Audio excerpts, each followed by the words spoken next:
আসসালামু আলাইকুম। গরমে এইরকম আরামদায়ক বাচ্চাদের জন্য ড্রেস কিন্তু আপনিও বাসায় তৈরি করতে পারেন। আর তার জন্য যা যা লাগছে সবকিছুই আজকের এই ভিডিওতে আপনাদেরকে দেখিয়ে দিব।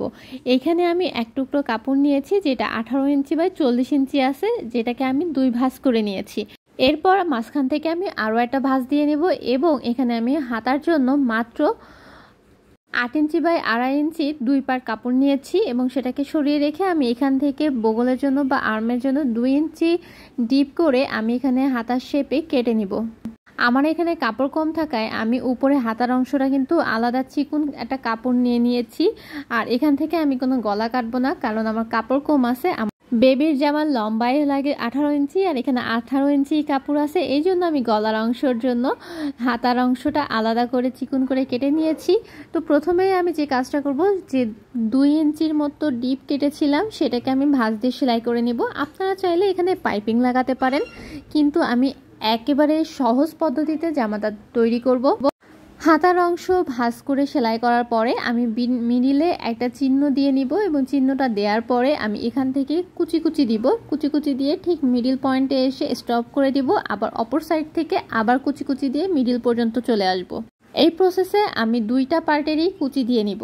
আপনারা চাইলে এখানে ইলাস্টিক ব্যবহার করে কুচি দিতে পারেন, আবার একদম ঝিরিঝিরি যে কুচি সেটাও দিতে পারেন। আমি এখানে হাতের মাধ্যমেই কুচি দিয়েছি।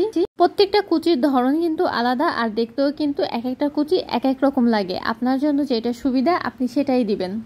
আর কুচি দেওয়ার সময় আমি আমার হাতার যে হ্যান্ডেল যতটুকু হবে ততটুকু অংশ কিন্তু মাপ দিয়ে বাকি রেখেছি। মানে হাতার নিচে কুচি পড়বে না, কুচি পড়বে গলার যে মাঝের অংশটুকু ততটুকুই কুচি পড়বে।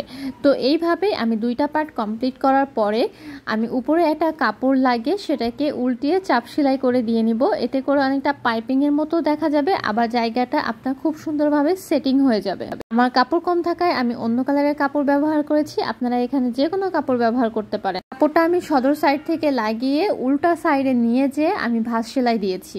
যেহেতু আমি ড্রেসটার উপরে লেস লাগাবো, তাই উপরে সামনে কোনো কালার বা কোনো ডিজাইন করিনি, এই কারণেই আমি এটা উল্টা সাইডে নিয়ে গিয়েছি। যদি আমি লেস না লাগাইতাম তাহলে আমি এটা সামনের সাইডে দিলেও কিন্তু খুব সুন্দর একটা ডিজাইন ক্রিয়েট হতো।